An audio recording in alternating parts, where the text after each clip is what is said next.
120 to 130। जीने की राह 121। होता है, हे अमर परमात्मा, हे स्वामी, कृपया बिलोय अर्थात निष्कर्ष निकालकर वह अमृत धन अर्थात अमर होने का मार्ग बताएं। परमेश्वर कबीर वचन, मृतक के दृष्टांत। परमेश्वर कबीर जी ने कहा कि हे धर्मदास, यह जो प्रश्न आपने किया है यह जटिल कथा प्रसंग है। सतगुरु शरण में ज्ञान का इच्छुक ही इसको समझकर खरा उतरता है। भृंगी का दृष्टांत। संत साधक जन जीवित मृतक होकर परमात्मा को खोजते हैं।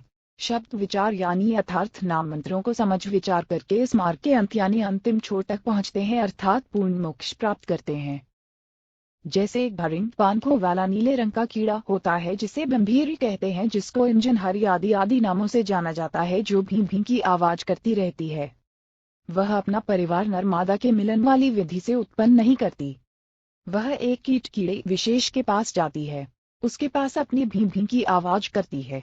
जो कीड़ा उसकी आवाज से प्रभावित हो जाता है उसको उठाकर पहले से तैयार किया मिट्टी के घर में ले जाती है। वह गोलाकार का 2 इंच परिधि का एक 2 मुख वाला गारा का बना होता है। फिर दूसरा तीसरा ले जाती है, फिर उनके ऊपर अपनी भी की आवाज करती रहती है। फिर उसके जल को अपने मुख से लाकर उन कीटों के मुख में डालती है। उस भंभीरी यानी भृंग की बार बार आवाज को सुनकर वह कीट उसी रंग का हो जाता है तथा उसी तरह पंख निकल आते हैं। वह आवाज भी उसी की तरह भी करने लगता है, भंभीरी ही बन जाती है। इसी प्रकार पूर्ण संत अपने ज्ञान को भंभीरी की तरह बार बार बोलकर सामान्य व्यक्ति को भी भक्त बना लेता है। फिर वह भक्त भी सतगुरु से सुने ज्ञान को अन्य व्यक्तियों को सुनाने लगता है। संसार की रीति रिवाजों को त्याग देने से अन्य व्यक्ति कहते हैं कि इसका रंग अड़ंग बदल गया है, यह तो भक्त बन गया है। जैसे भृंग भंभीर कीटों को अपनी आवाज सुनाती है तो कोई शीघ्र सक्रिय हो जाता है, कोई दूसरी कोई तीसरी बार कोशिश करने से मानता है। इसी प्रकार जब सतगुरु कुछ व्यक्तियों को अपना सत्संग रहकर सुनाते हैं तो कोई अच्छे संस्कार वाला तो शीघ्र मान जाता है, कोई 1-2 बार फिर सत्संग सुनकर मार्ग ग्रहण कर लेता है, दीक्षा ले लेता है। कुछ कीट ऐसे होते हैं कई दिनों के पश्चात अपना स्वभाव बदलते हैं। यदि वह कीट भृंगी नहीं बना है और उस भृंग कीट की शरण में रह रहा है तो अवश्य एक दिन परिवर्तन होगा। परमेश्वर कबीर जी ने कहा कि हे धर्मदास, यदि शिष्य इसी प्रकार गुरु जी के विचारों को सुनता रहेगा तो उस भृंग कीट की तरह प्रभावित होकर सांसारिक भाव बदलकर भक्त बनकर हंस दशा को प्राप्त होगा। 122 अध्याय अनुराग सागर का सारांश।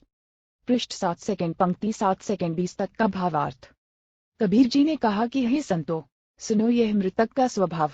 इस प्रकार कोई बिरला जीव ही अनुसरण करता है, वह पीव यानी परमात्मा को प्राप्त करने का मज्ञानी मार्ग प्राप्त करता है। उपरोक्त यानी भृंग वाले उदाहरण के अतिरिक्त और सुनो मृतक का भाव, जिससे मृतक यानी जीवित मृतक होकर सतगुरु के पद यानी पद्धति के अनुसार साधना करता है। पृथ्वी का उदाहरण।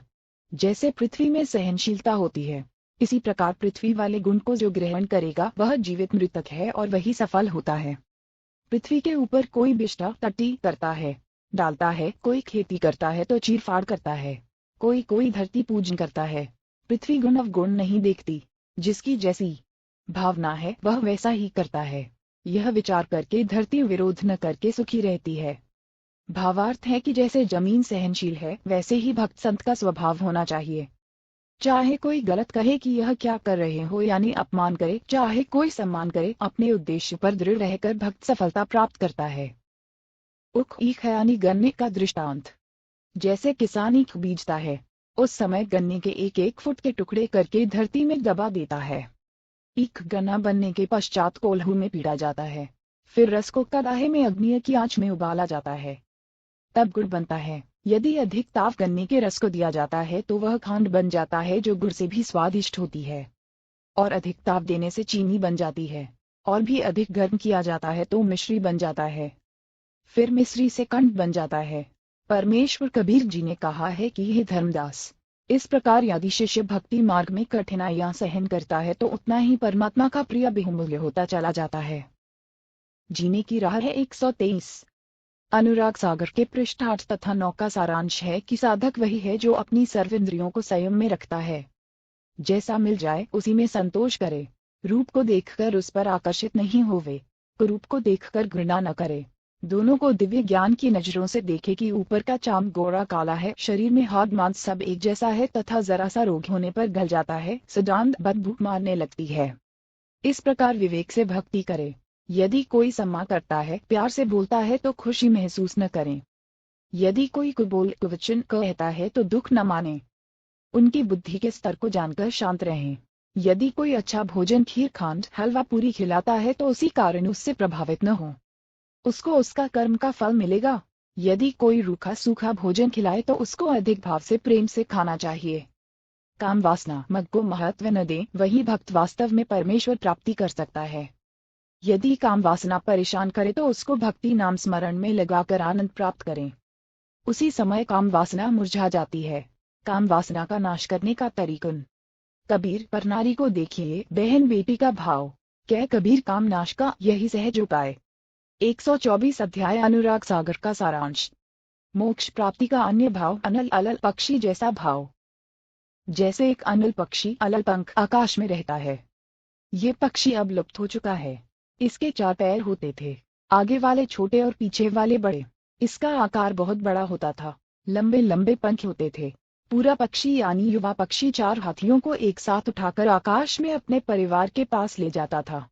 अनल पक्षी अलल पक्षी ऊपर वायु में रहता था। वहीं से मादा अनल अंडे उत्पन्न कर देती थी।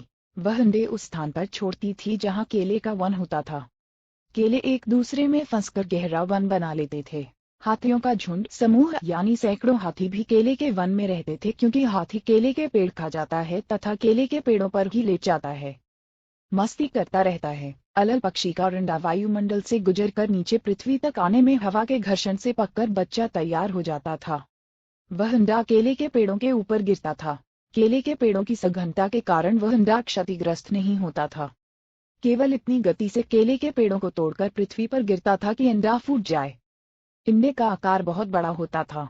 उसका कवच भी सख्त मजबूत होता था। बच्चे के बचाव के लिए अंडे के कवच तथा बच्चे के बीच में गद्देदार पदार्थ होता था, जो पृथ्वी के ऊपर गिरते समय बच्चे को चोट लगने से बचाता था।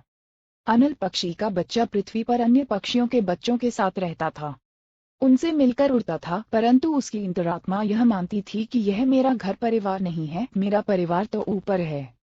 मैंने ऊपर अपने परिवार में जाना है, यह मेरा संसार नहीं है। वह जब युवा हो जाता है तो हाथियों के झुंड पर झपट्टा मारता था। 4 हाथियों को चारों पंजों से उठाता था तथा एक हाथी को चोंच से पकड़कर उड़ जाता था। अपने परिवार के पास चला जाता था, साथ में उनके लिए आहार भी ले जाता था।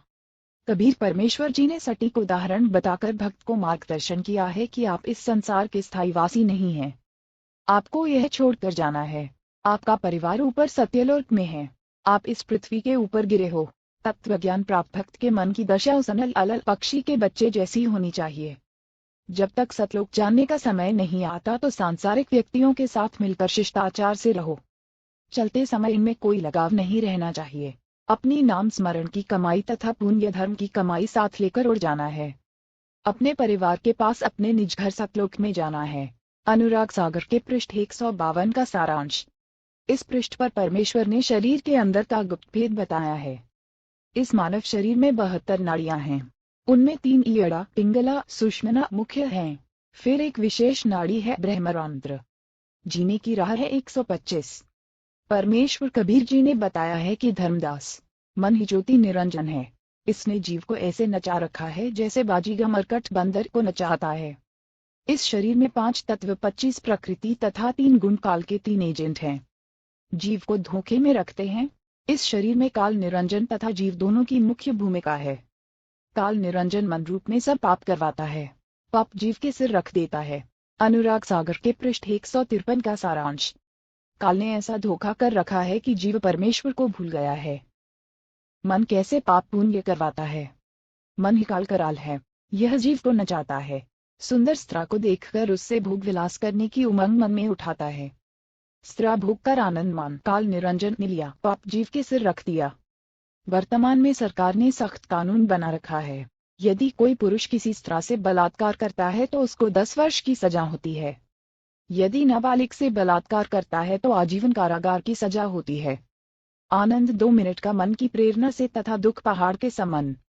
इसलिए पहले ही मन को ज्ञान की लगाम से रोकना हितकारी है। अनुराग सागर के पृष्ठ 154 का सारांश। पराये धन को देखकर मन उसे हड़पने की प्रेरणा करता है।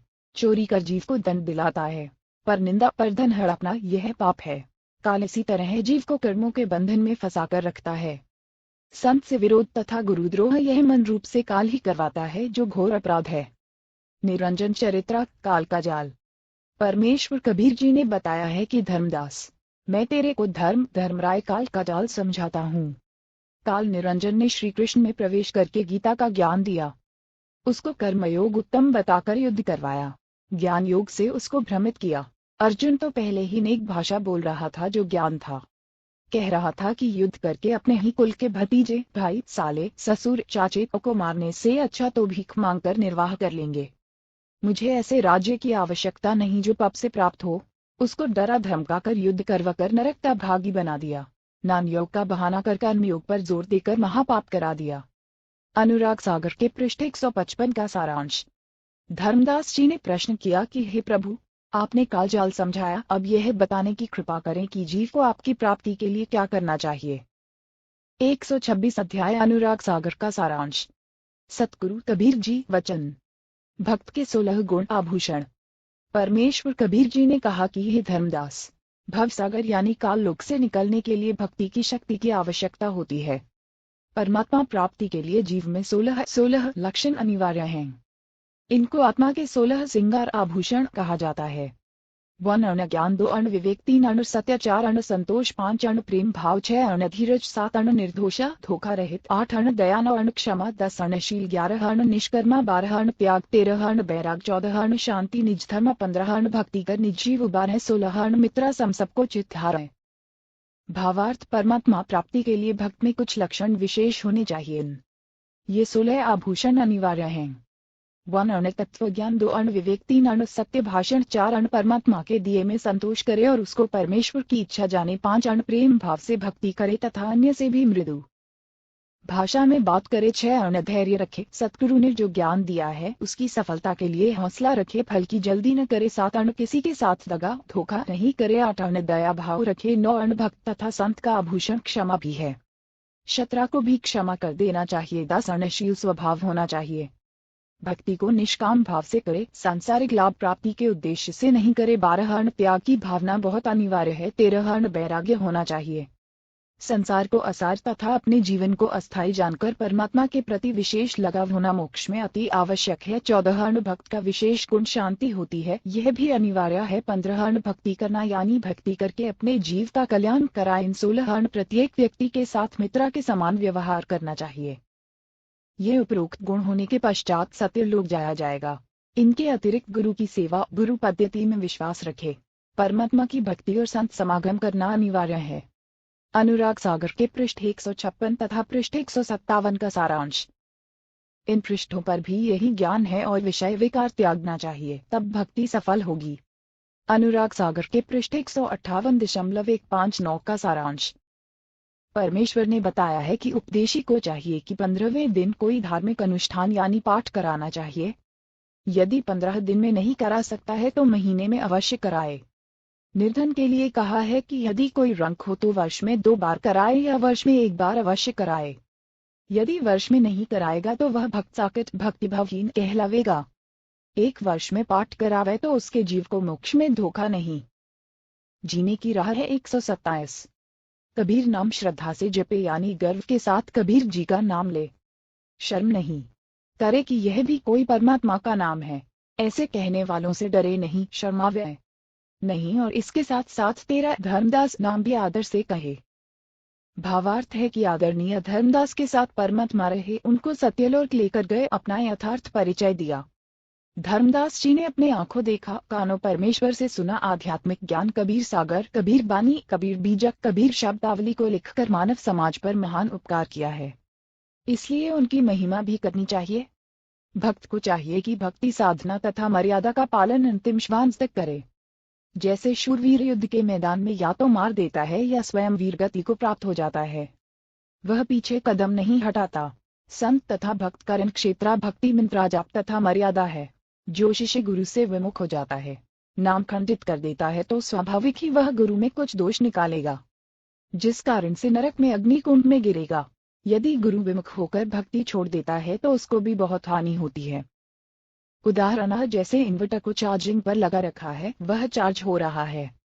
यदि बीच में चार्जर निकाल लिया जाए तो वह इन्वर्टर जितना चार्ज हो गया था उतनी देर लाभ देगा, फिर अचानक सर्व सुविधाएं बंद हो जाएंगी। इसी प्रकार उस शिष्य की दशा जाने। गुरु शरण में रहकर मर्यादा में रहते हुए जितने दिन भक्ति की वह शक्ति आत्मा में जमा हो गई उतनी आत्मा चार्ज हो गई। जिस दिन गुरु जी से विमुख हो गया उसी दिन से भक्ति की शक्ति आनी बंद हो जाती है। यदि गुरु विमुख गुरु से विरोध करके गुरु त्याग देना होकर भी उसी गुरु द्वारा बताई गई साधना मंत्र आदि करता है तो कोई लाभ नहीं होता। जैसे बिजली का कनेक्शन कट जाने के पश्चात पंखे मोटर बल्ब के स्विच बटन दबाते रहो, न पंखा चलेगा न बल्ब जलेगा। यही दशा गुरु विमुख साधक की होगी, फिर नरक का भागी होगा। कबीर परमेश्वर जी ने कहा है कि कबीर मानुष जन्म पाकर खोवे, सतगुरु विमुखा युग युग रोवे। कबीर गुरु विमुख जीव कतहु न बिचे, अग्निकुंड में जरबर नाचे। कोटि जन्म विषधर को पावे, विष ज्वाला सही जन्म गमावे। विष्ट तटी माही कृमि जन्म धराए, कोटि जन्म नरक ही पर ही। भावार्थ गुरु को त्याग देने वाला जीव बिल्कुल नहीं बचेगा। नरक स्थान पर अग्नि की कुंडों में जल बल उबल कर कष्ट पाएगा। वहां अग्नि के कष्ट से नाचेगा, यानी उछल उछल कर अग्नि में गिरेगा। फिर करोड़ों जन्म विषधर सर्प की जूनी शरीर प्राप्त करेगा। सर्प के अपने अंदर के विष की गर्मी बहुत परेशान करती है। गर्मी के मौसम में सर्प उस विष की उष्णता से बचने के लिए शीतलता प्राप्त करने के लिए चंदन वृक्ष के ऊपर 128 अध्याय अनुराग सागर का सारांश लिपटे रहते हैं। फिर वही गुरु विमुख यानी गुरुद्रोही बिष्टा तटिग्रोह में कीड़े का जन्म प्राप्त करता है।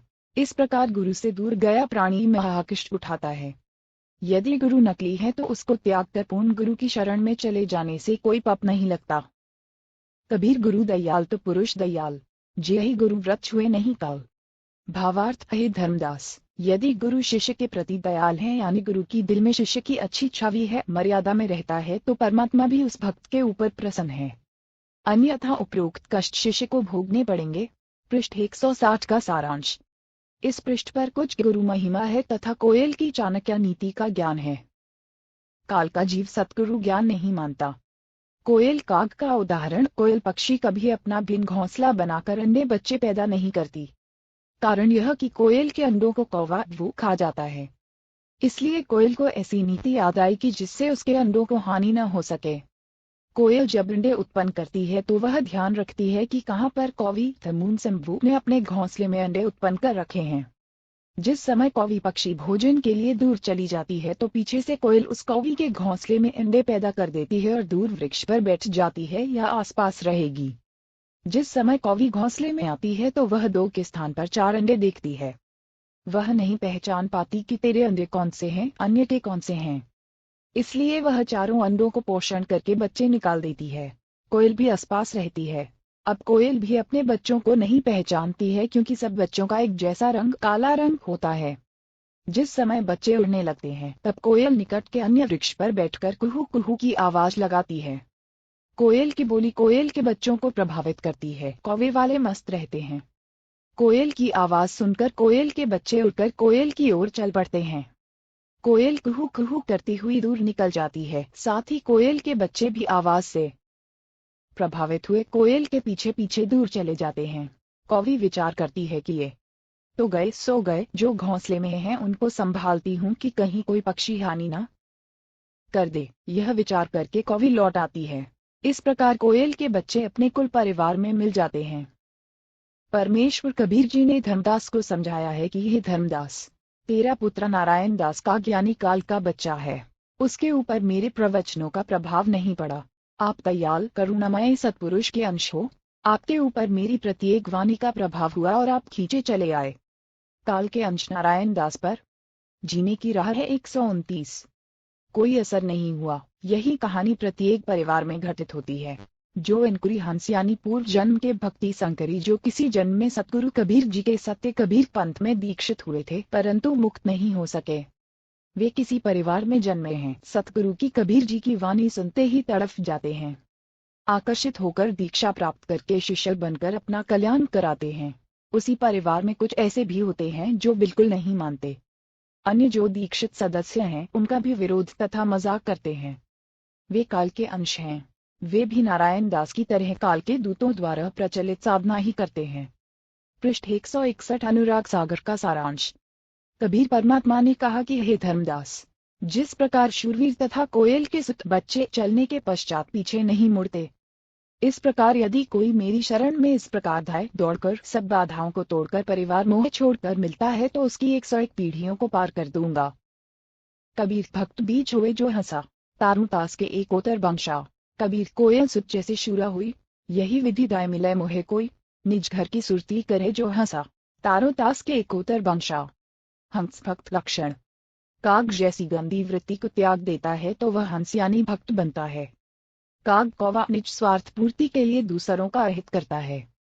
किसी पशु के शरीर पर घाव हो जाता है तो कौवा उस घाव से नोच नोच कर मांस खाता है। पशु की आंखों से आंसू लगते रहते हैं।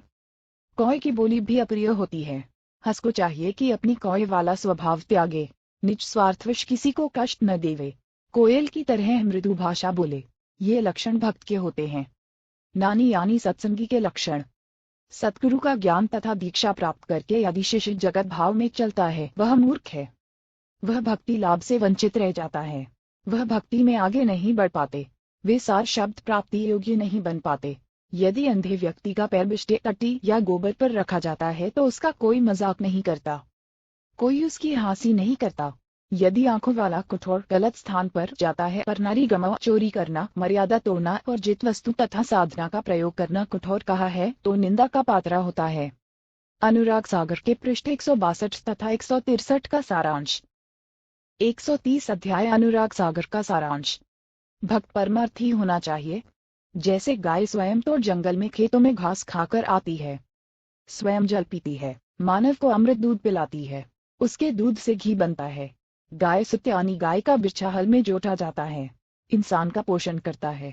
गाय का गोबर भी मनुष्य के काम आता है। मृत्यु उपरांत गाय के शरीर के चमड़े से जूती बनती हैं जो मानव के पैरों को कांटों किंकरों से रक्षा करती है। मानव जन्म प्राप्त प्राणी परमार्थ न करके भक्ति से वंचित रहकर पाप करने में अनमोल जीवन नष्ट कर जाता है। मांसाहारी नर राक्षस की तरह गाय को मारकर उसके मांस को खा जाता है, महापाप का भागी बनता है। इस संबंध की परमेश्वर कबीर जी की निम्न वाणी पढ़ें। परमार्थी गौ का दृष्टांत। गौ को जानू परमार्थ कहानी, गौ चाल गुण पैर कहु ज्ञानी। आपन चरित्रण उद्याना, अंचवे जल दे क्षीर निदाना। तासु क्षीर गुरुदेव आघाही, गौसुत नर के पोषकाही। विष्ठा तासु काच नरावे, नर अध कर्मी जन गमावे। टीका पुरे तब गोतन नासा, न राक्षस गोतन लेत ग्रासा। चाम तासु तन अति सुखदाई, ऐते गुणिक गोतन भाई। परमार्थी संत लक्षण। गौसम संत कहे यह बानी, तो नहीं काल करे जिभानी। नर्तन लही असबुद्धि हुई, सतगुरु मिले अमर हने सोई। सुनी धर्मनी परमार्थ बानी, परमार्थते हुए नहानी। पद परमारथ संत धारा, गुरु समलेई सो उतरे पारा। सत्य शब्द को परिचय पावे, परमारथ पद लोक सिधावे। सेवा करे विसारे आपा, आपा था पधिक संतापा। यह नरस चातुर बुद्धिमाना, गुण शुभ कर्म कहे हम ठाना। ऊंचा कर्म अपने सिर लीन्हा, अवगुण कर्म पर सिर दीन्हा। तात हुए शुभ कर्म विनाशा, धर्मदास पद गहु विश्वासा। आशा एक नाम की राखे, निज शुभ कर्म प्रगट नहीं भाखे। गुरु पद रहे सदा लौलीना, जैसे जलही न विसरत मीना। गुरु के शब्द सदा लौ लावे, सत्य नाम निषधीन गुण गावे। जैसे जलही न विसरे मीना, ऐसे शब्द गहे परवीना। पुरुष नाम को अस्पर भाव, हसा बहुरी न जग में है आऊ। निश्चय जाए पुरुष के पासा, उर्मकला पैर कहूँ धनदासा। भावार्थ परमेश्वर कबीर जी ने धर्मदास जी के माध्यम से मानव मात्रा को संदेश व निर्देश दिया है। कहा है कि मानव को गाय की तरह परमार्थी होना,